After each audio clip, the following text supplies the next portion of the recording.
Well, good morning, everybody. Welcome to Business Chat Live. My name is Gary Stockton. I'm with Experian Business Information Services. I work in California, out of the Costa Mesa, North America headquarters. And today, for this Business Chat Live, we're going to be talking about business collections. And we've got a very special guest. Katie Keich is going to be joining us in just a few minutes. And she is an expert in the credit and collection space. If you are watching live on LinkedIn with us, we'd love it if you could let us know if you are team live or team replay. If you could leave us a comment on the live cast, and if you're with us live, it's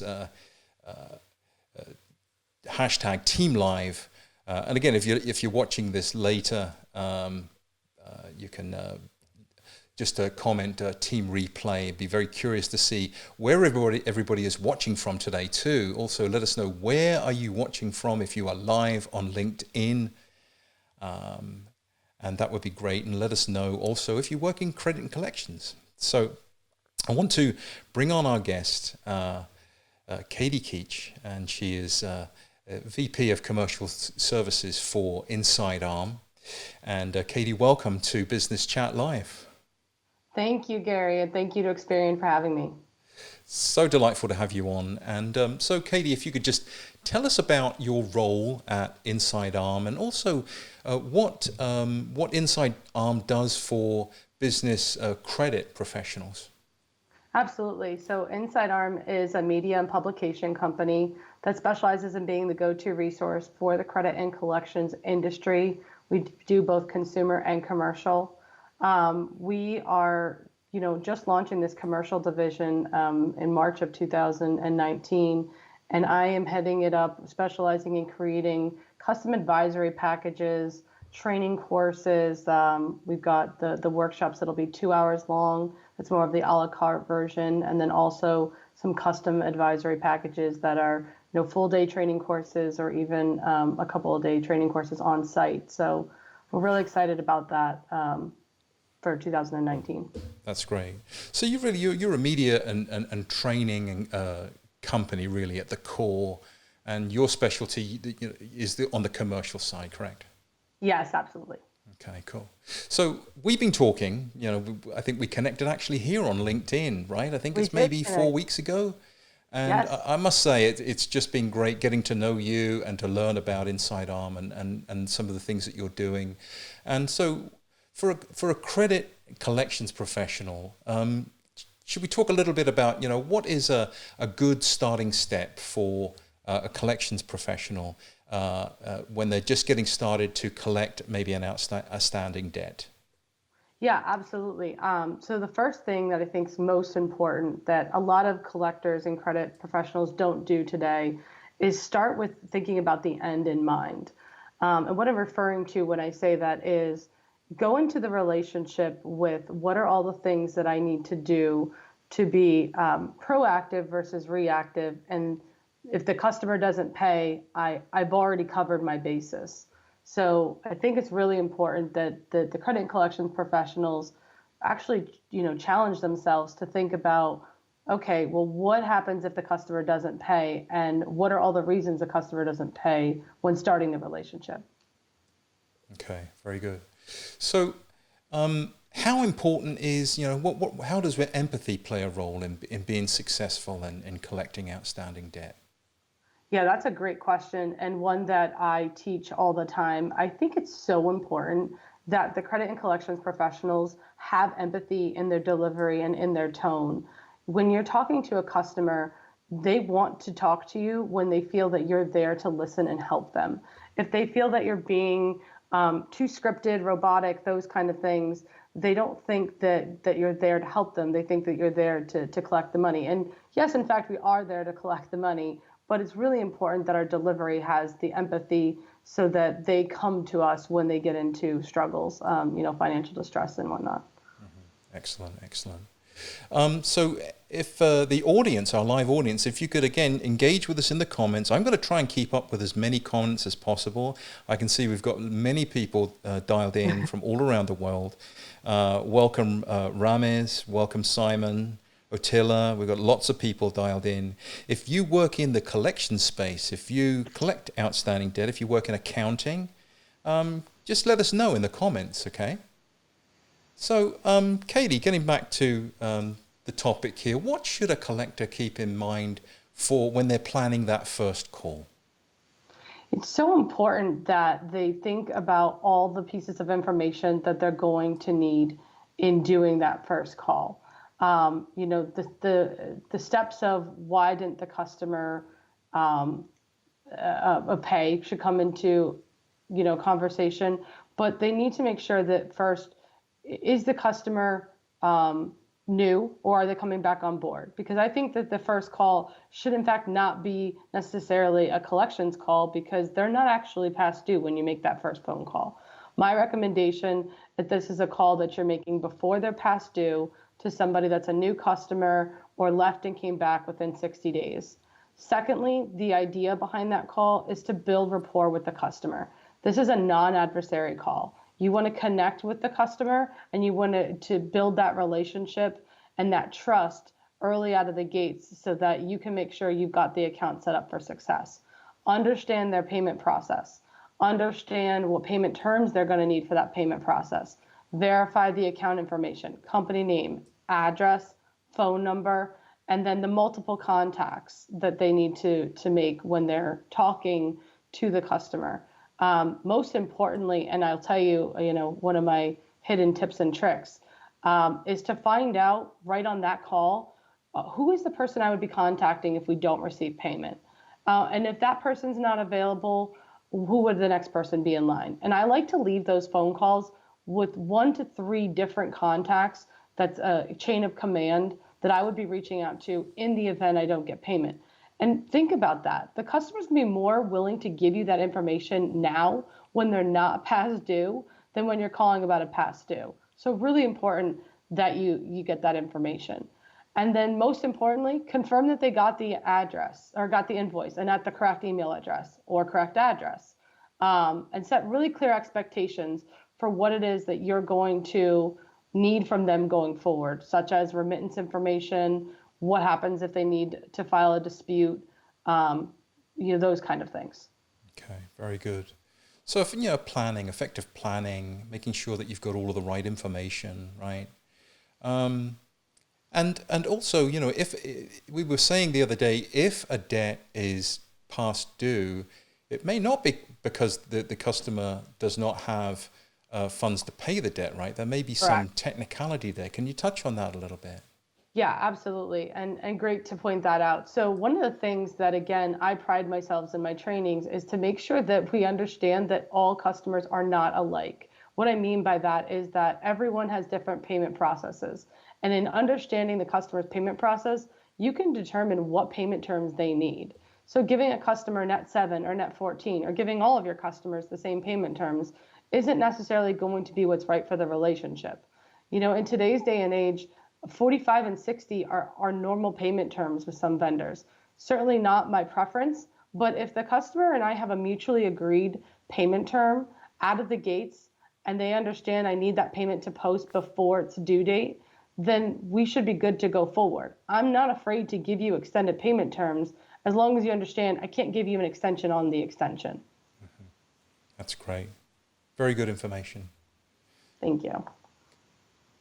So now, there's, we're going into some uncertain times here in the economy, right?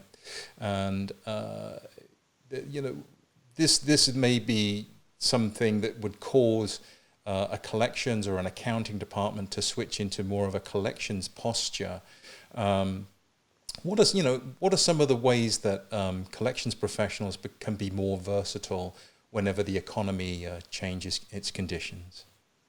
Yeah, that's a great point. And again, in my training, when I go and meet with a client on site, I'm learning their business, but most importantly, I'm learning how to make sure that the credit policy that I'm implementing is able to be changed based on the economy. And what I mean by that is it's flexible, right? It has the ability to be a little bit more riskier in a stronger economy, or maybe you're doing well on your credit losses. And that was one of the things in my previous life where if we were having a really strong quarter, a really strong year, and our credit losses were low, we were able to give more risk, or take on more risk, I should say.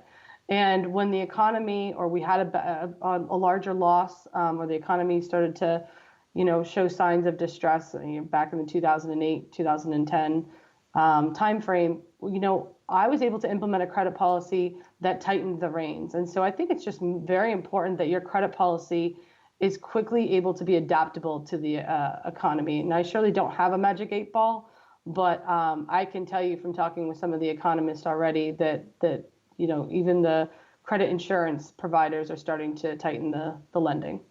Okay. So let's switch gears again and talk a little bit about natural disasters. And, we had a number of hurricanes, we had floods, there's fires, and this is a touchy subject, right? If you have a business that's been hit hard by a natural disaster, such as down in Houston, Texas, and Florida. When's the right time to reach out to a business following an event like that? Yeah, so honey, you should ask that question. My friends would joke that I was the local meteorologist for the country, because I was always really well aware in my role of kind of the different disasters, whether it be fire or hurricane, tropical storms, and how they impacted the business. Because when you are working with a business that's multinational, or even just national, it's very important that you understand where your customers lie and what they can run into. And I've been through the effects of Katrina, Irene. I've seen what these hurricanes can do, and it's just so important that first you're not afraid to proactively reach out to the customer when you start to see it on the map, and ask them kind of what their plan is, especially as it gets closer. And then most importantly, you want to make sure that you're saying, listen, I want to make sure I'm not calling you or having you receive any notices or statements, automated calls during a time when you're worried about your family's well-being and your friends' well-being. And so we want to make sure that we're proactive again versus reactive in these states. And then roughly, 3 to 5 business days, depending on the disaster and the location, is what I would recommend as a good time to kind of do a follow-up. And your first statement should not be about your past due invoice. I want to make sure that's really clear. Again, this is about empathy and working with the customer and building that personal relationship. It's your friend that you're calling to see, hey, how are you doing? I wanted to make sure everything's okay. And is there anything that we can do to help? I do see these invoices outstanding. Did you need me to resend them to you? What's the company's plan going forward? Was manufacturing possibly impacted? Have they shut down? That kind of stuff. Yes. Have a really open conversation. Yeah. We're getting some good questions, by the way, from the live audience. And folks, I should have specified at the very beginning, this is a North America live that is going out global, and there are people from other countries. We are speaking specifically to the US market, okay? But a lot of these best practices could apply to other markets. So Ramez, thank you so much for your question. And lots of other questions. Keep the questions coming. If we can't answer the question live here, and they are literally flying up the screen because we have quite a few people watching, we'll try and comment afterwards and give you a response. And Katie's going to be jumping in and helping me with that. Absolutely. Okay, very good. So we've talked about natural disasters. We've talked about uncertain economic times.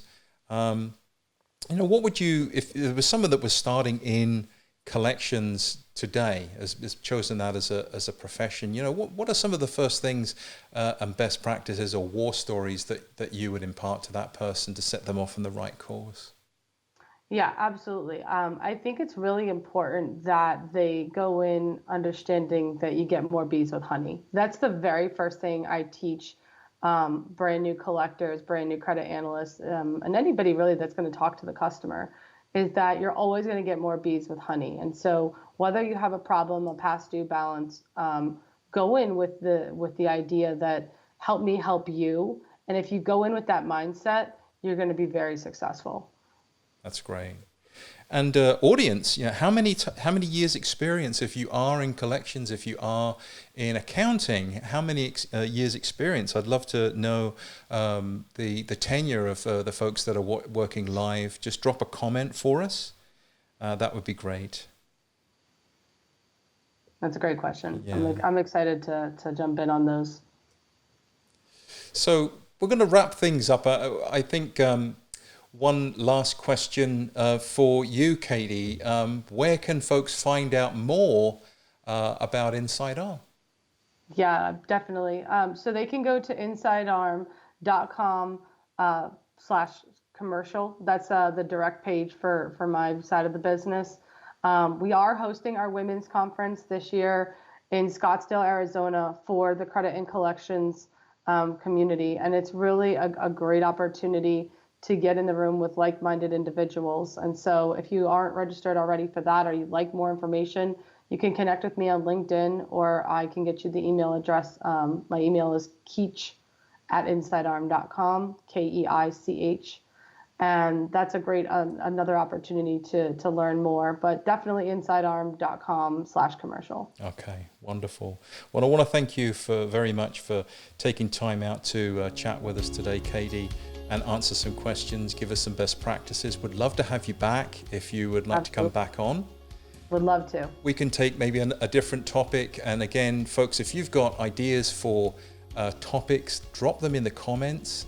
We would love to do these live sessions again, talking about business credit, helping businesses collect debt, outstanding debt, manage their credit more effectively, that type of thing. So by all means, subscribe to the Experian channels on YouTube and Twitter, if you're on the business side, that is, and follow us on LinkedIn as well. And so thanks, Katie, for joining us today.